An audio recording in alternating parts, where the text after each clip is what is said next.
আপনি যার জবানের মধ্যে আমার নবীর প্রশংসা দেখবেন সুন্নি। যেই ব্যক্তি হেসে চোখের পানি নিয়ে আমার নবীর ইশকের বর্ণনা দেবে, আমার নবীর মদিনা শরীফের জিন্দেগির মধ্যে গুম হয়ে যাবে। আধুনিক জনসমাজের মধ্যে আমার নবীর প্রতি সাহাবায়ে কেরামের যে তাজিম, সেটার বর্ণনা দেবে। যার বক্তব্য শুনে আপনার ভিতরে আমার নবীর ইশক জাগরিত হবে, মোহাব্বত জাগরিত হবে, আদব জাগরিত হবে, আপনার মুখ প্রফুল্ল হবে, উজ্জ্বল হবে।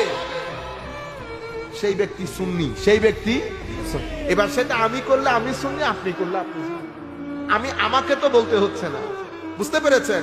যেই ব্যক্তি এই কাজ করতে পারবে না, না করে উল্টা কখনো আমার নবীর মা বাবা নিয়ে কথা বলবে, কখনো আমার নবীর স্ত্রীদেরকে নিয়ে উম্মাহাতুল মুমিনিন নিয়ে কথা বলবে, কখনো স্টেজের মধ্যে বসে ইশকে রাসূলের কথা শুনে যার চেহারা অন্ধকার হয়ে যাবে, বুঝতে হবে সে খারিজিয়ুন নসল।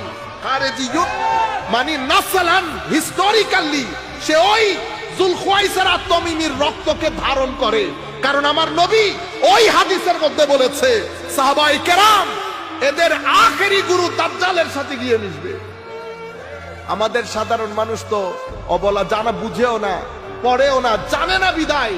কারণ তারা তার ফিতনা ফাসাদ চায় না। এই জিনিসটা ফিতনা ফাসাদ মারামারি কেউ পছন্দ করে না। কিন্তু তারা যদি জানতো ঘটনা আমার নবী কি বলে গেছেন, কেন এত রক্তক্ষরণ আমাদের ভিতরে, আমার নবী বলছেন তাদের আখেরি গুরু দাজ্জালের সাথে গিয়ে মিশবে। এবং বয়সে তরুণ হবে, ব্রেইন ওয়াশ হবে, তিলাওয়াতে কোরআন থাকবে, নামাজ থাকবে বেশি, তাসাদ্দুদ থাকবে নামাজের মধ্যে, তিলাওয়াতে কোরআনে ঠোঁট ভিজা থাকবে। তারা মনে করবে কোরআন শুধু তাদের। এটা আমার নবীর হাদিস, আও কামা ক্বালা নবী সাল্লাল্লাহু আলাইহি ওয়াসাল্লাম। কোরআন তাদের বিরুদ্ধে সাক্ষী দেবে, কোরআন তাদের বিরুদ্ধে সাক্ষী দেবে। আমার নবী বলেছেন মুখের কথা মধুর চেয়েও মিষ্টি হবে, আহলা মিনাস সুকর। আর অন্তর নেকড়ে বাঘের চেয়ে ভয়ঙ্কর হবে। নেকড়ে বাঘের চেয়ে ভয়ঙ্কর না হলে বছর শেষে মুসলিম উম্মাহ আমরা যখন উদযাপন করব, তো আমরা উদযাপনটা কিভাবে করব? আমাদের উদযাপন অন্যান্য মানুষের মতো হবে না। আমি সারা জীবন যা কিছু করে এসেছি, আল্লাহ আল্লাহ রাসূল রাজি হয় এমন কোনো কাজই তো করতে পারলাম না। যদি আমি গ্যারান্টি পেয়ে যেতাম, যদি আমি এমন কোনো ভালো কাজ করতাম, যদি আমার ব্যবসা লাভজনক হতো, তাইলে আমি উল্লাস করলে একটা কথা ছিল।